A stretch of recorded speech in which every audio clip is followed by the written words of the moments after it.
yun. Chinelas na lang ako. Anyway, babrasin ko na lang ito. Yan. Kasapatos. Una ngayon, plano na namin Anong oras? Anong oras ang ano? Hindi, kailangan na 10:30. 11 daw kasi program. Sagot ko nga naman eh. Kasagot? Yelo, dalawang sako ito, dadalhin doon. Ano ganyan. Kasi sabi ko, kuya, kaya nga pumunta, wala man lang dala. Hindi, may dala naman ita ako sa pin-sapin. Kaputo. Sabi ko, dalhin ko na kaya, may 3 galon ako ice cream dito. Ano nga ba?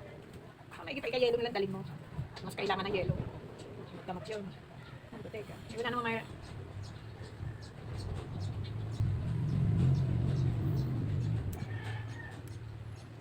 Yung mga cellphone yun.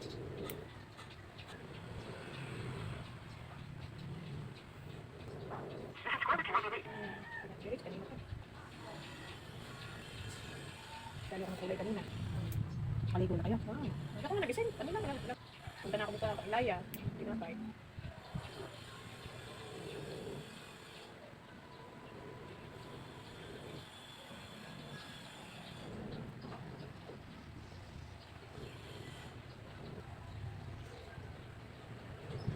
Hindi ko basa ng katabi mo.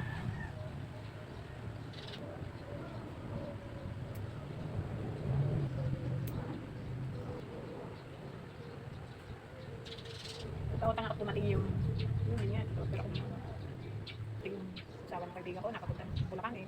Napadala ko ng oo, pati hindi lang makikita. Nung Pasko, pinadala na ko 1,000. Nung Pasko. Ako punta dito. O, yung asawa lang, kunin yung papel ng motor. Tapos yung napalipat sila Bulacan, palay-layo.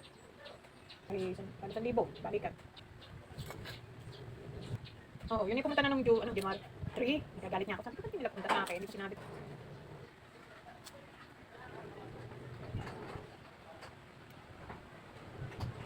Sarah din sabi sa ano na itang papalinis, graduation ni Sinya.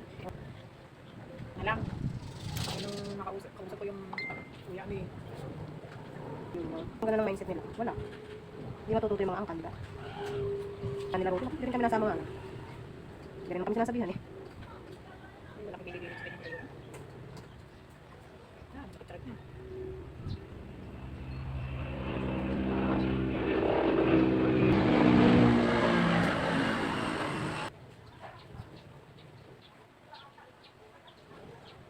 Kapit na rin yung ingron eh. Ano na kasi? 2 buwan na. At least ano ko nasisimutan kaya kahit 2 buwan. Hindi masyadong masakit. Kasi mga 4 na buwan eh. Oh. Tapos ayaw naman maduduguan. Sakit na nun dito sa unahan pag ganun buwan. Yun niya.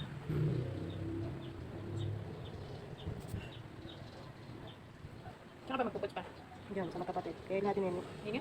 Nene, Di ba nini? Yan. Ayun, iskada talaga. hindi naman din niya sinasagot yung tanong mo.